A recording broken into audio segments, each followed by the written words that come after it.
Hey guys, my name is Numi, and today I'm bringing you another video of the coins that have arrived in the office, sent in by Silver Forum members and now a few others, also for grading with NGC. This little kangaroo here is a present for old Numistacker, and thank you very much. It's always nice to receive something silver and shiny, so much appreciated. While I'm doing this, I just want to say that the grading deadline that we have at the Silver Forum is the 30th of April, and then there's another one on, I think, the 18th of June. So as soon as I get through presenting to you the coins that are being sent in for grading, I'll be able to make a few more general videos with a little bit of comment and advice, and I know that that's also a good thing to do. So I haven't forgotten all those.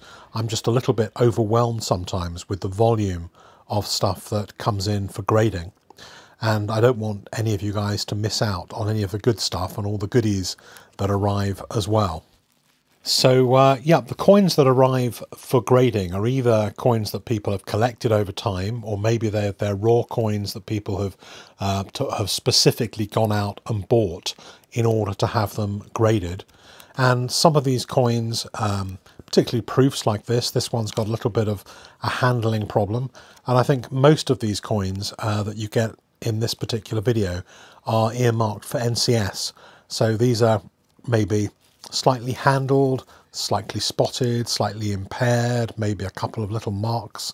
Some of them might be pretty close to perfect, but all of these coins are probably going to go for a little bit of conservation first, and I think that tends to work pretty well for gold coins. So a lot of the time, unless there's absolutely no sign of any problem at all, then to me anyway, and to a lot of the members of the Silver Forum, we think for a very moderate cost of about $10 extra per coin, it can be worth trying to get the best possible grade for these coins by conserving them and then grading them.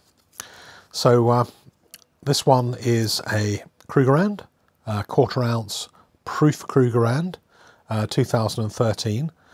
You may have seen a video the other day. I had in a 50th anniversary 2017. This one is basically exactly the same, but a few years earlier and without the 50th anniversary mint mark. I need to look up the mintages on this. I'm assuming it was a little bit more than the 50th anniversary one. Then we've got here another proof sovereign. This one is a little bit earlier, 1995, and it's got a different portrait of the Queen on the back, the slightly earlier portrait of the Queen as well. Pretty nice coin.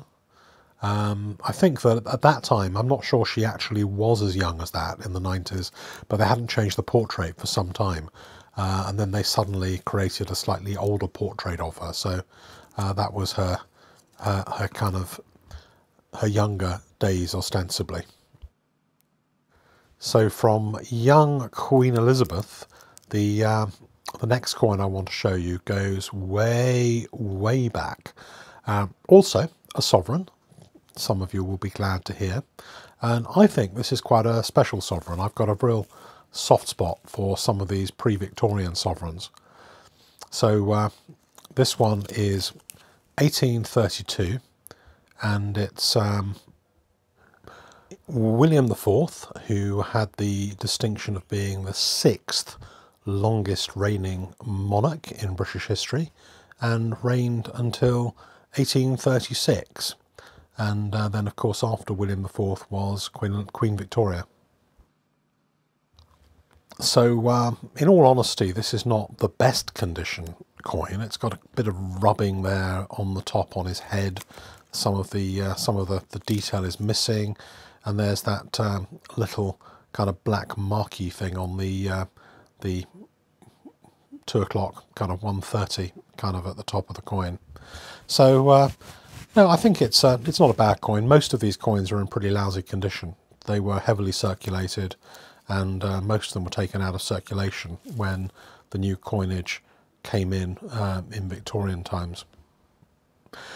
What is this? the shield, the modern shield, 2002, one of the special shield years. And I watched a couple of sets of this, sets of 4 of sovereigns go under the auction a few days ago. And the 2002 made good money. I think there's a lot of interest in the 2002. And the 1989 made ridiculously good money. So, and this one also is pretty nice. This is a half sovereign. And this one is 2012. Half sovereigns or sovereigns proofs for 2012. They didn't actually really mint that many of them. You don't see very many of them around. You see many more of the other special design sovereigns compared to the 2012. 2012 has crept up almost to 1989 money. I would say in order, 2002, 2005 are around about the same. Then 2012, then probably either 2017 or 1989, or maybe 2017 is actually slightly behind 2012, but they're all coming up. All these special design sovereigns are highly sought after, and of course, because they're highly sought after, they're the ones people search for. So you will have seen a lot of these on the channel, because of course when people hunt out raw coins that are worth grading, they're picking specifically these special design sovereigns. So it's not like people don't collect all the others too, but the ones they're choosing out of their collections to grade are quite often the special years first. And then once they've graded those, typically the other ones creep out the woodwork as well. And there are plenty of regular St. George sovereigns that also get picked for grading.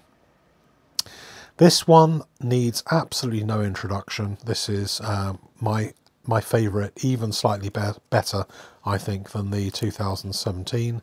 This is the 1989 Tudor 500th anniversary sovereign. Just the design is very, very different, very, very nice. And these, over the last 3 years, have gone up from about £700 up to pretty close to £1,100. So £400 rise for each one of these coins. And they're not exactly rare. There were a lot of these produced. The 2012 is actually much rarer than the 1989. So, but having said that, a lot of people want a complete collection. There are only so many of them, and so this is a must-have for everyone who collects a series of sovereigns, and there aren't enough to go around. And so the ones that do come onto the market are actually snapped up pretty quickly, even at these very high prices. So here we have the second of today's little packages that arrived. I thought I'd put this one in as well because it's got some really nice coins, and maybe coins that are a little bit different. A little bit of silver for a change, as well as a little bit of gold. So let's take a look at what is in this packet. And I think most people seem to quite like these. I had some of these when they first came out and I sold them. But actually looking at them again a couple of years later, I think they're really nice. No, I regret selling them now, really. So these coins, and there are 3 silver coins, I just want to show you first. These coins look as if they're proof coins, but actually they're not really proof coins. And this particular member of the Silver Forum bought them as bullion. Which is interesting, because I think he got a very, very good deal buying these for pretty much regular bullion prices, because these were almost twice as expensive as a bullion coin when they first came out. And I think they were something like $40 a coin, if I remember, maybe something around that, something like 28, 30 pounds a coin. So this is the Chad Hippo coin, and I think I bought 5 of these, and then I don't think I graded them, but I sold them, and now he's got one of these to grade.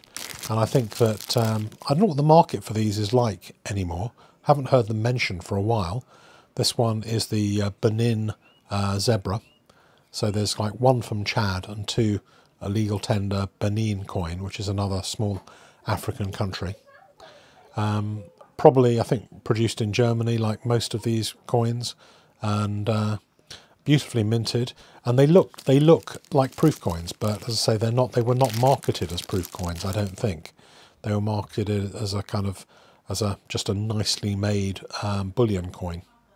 But I really like them. I think I haven't really caught up with this series for a while, so maybe there are others for 2016, 2017 in this African series. But really nice, and they should look pretty good graded as well. So very nice to see those. Very happy to see those. So next up, as you can see, is gold, and it's a half sovereign, Victorian half sovereign. I really don't see these very often. Most people seem to send in sovereigns or sometimes proof half sovereigns, but regular Victorian shield back half sovereigns, there are quite a few around. I mean, they're not particularly rare, but I haven't had very many to grade. Maybe people choose full sovereigns for grading, I don't know, but there's a couple of half sovereigns here, which is always nice to see. And you know, they may not be perfect, but they've got quite a bit of detail. Pretty undamaged, pretty nice genuine coins, and the Queen's head had quite a lot of hair detail on as well. I think these will probably grade, you know, what would you guys say, 55, 58, something like that. You know, they probably aren't mint state, but they should grade pretty well. They look kind of reasonable to me, and we'll see what happens when they come back. We'll see what they get. The next one here, in fact the last one in this video, is a 1911 Canada sovereign. So Canada sovereigns were produced, there were I think 3 or 4 years for Edward VII, and then the rest of them were George V. The ones in the middle of the run, 1913, 14, 16, very expensive. Some of them are pretty rare, very, very rare in fact. The 1916 they think is probably only about 20 left in the world. The 1911 was not one of the rare ones. There are still quite a few, but that's a very nice example. So all in all, very nice to see, and hope that they do really well for the 2 different members that sent in these coins.